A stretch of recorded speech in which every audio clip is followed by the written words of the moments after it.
হাজী সিদ্দিক মোল্লাই যে বেরমজুর এলাকা যেখানকার তিনি পঞ্চায়েত প্রধান এবং তার বিরুদ্ধে এই হচ্ছে অভিযোগ, একের পর এক অভিযোগ ওনার বিরুদ্ধে।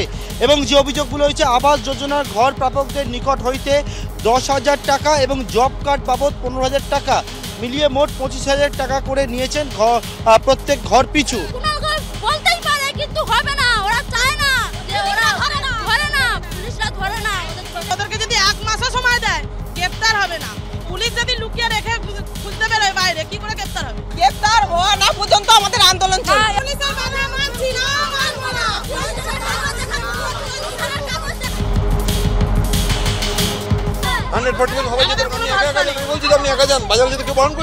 আমরা একা যাব না, আমরা সবাই যাব, কিন্তু আপনারাও চলুন।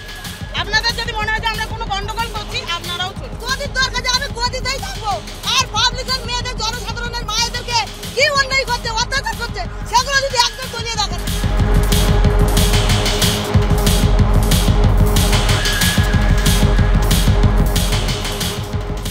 মূল অভিযোগ শান্তনু জানার বিরুদ্ধে। শান্তনু জানার স্ত্রী, তিনি কিন্তু এই বয়ারমারি যে গ্রাম পঞ্চায়েত সেই গ্রাম পঞ্চায়েতের সদস্যা। এবং এইখানে তুমি দেখো যে একটি বড় মাঠ রয়েছে, এই হচ্ছে মাঠের ক্লাব ক্ষুদিরাম ক্লাব। সেই ক্ষুদিরাম ক্লাবের যে মাঠের জায়গা সেই জায়গা কিন্তু দখল করে সেখানে দোকান ঘর বানানোর একটা চেষ্টা চলছিল। এবং যেখানকার তুমি দেখতে পাচ্ছ প্রচুর স্থানীয় মানুষজন তারা রাস্তায় নেমে এসছেন, তারা মাঠে জড়ো হয়েছেন। তারা কিন্তু তাদের বক্তব্য যে খেলার মাঠ সেটা ফিরিয়ে দিতে হবে।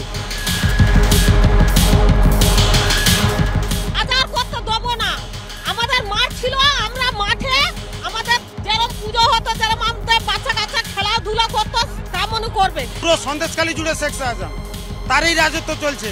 এখানে মেম্বার প্রধান কেউ কিছু করে না, ঠিক আছে। পুলিশকে যার কাছে অভিযোগ নিয়ে আমরা যাই শুধু শেখ শাহজাহান যে শান্তনু জানা সেই বলেছিল যে সন্দেশখালী যে বাংলার বাঘ রয়্যাল বেঙ্গল টাইগার শেখ শাহজাহান সেই ক্লাবের এখন দখল নিয়ে আছে ওই মেম্বার এই ক্লাবে।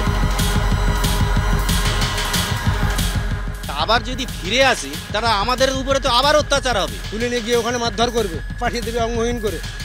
সন্দেশখালী দ্বীপে যে ক্ষোভ আশ্রয় পড়েছিল সেই ক্ষোভের আগুন কিন্তু দিকে দিকে ছড়িয়ে পড়ছে এবার।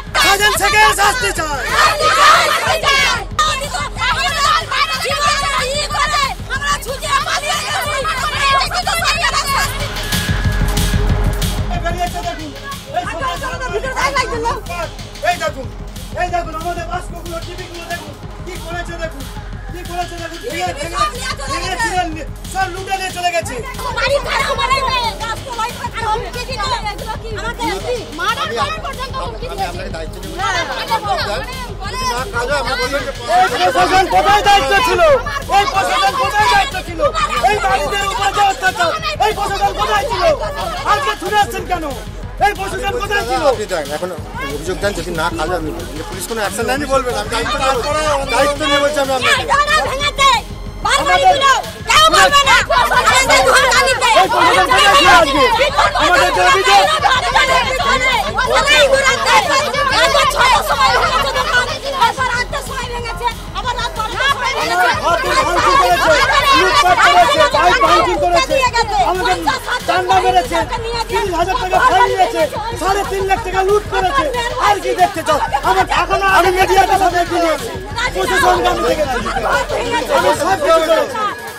আমাদের গ্রামের লোক বাইরে পড়ে আছে, তারা ঘরে ঢুকতে পারে না ভয়ে, তারা ভয়ে ঘরে ঢুকতে পারে না।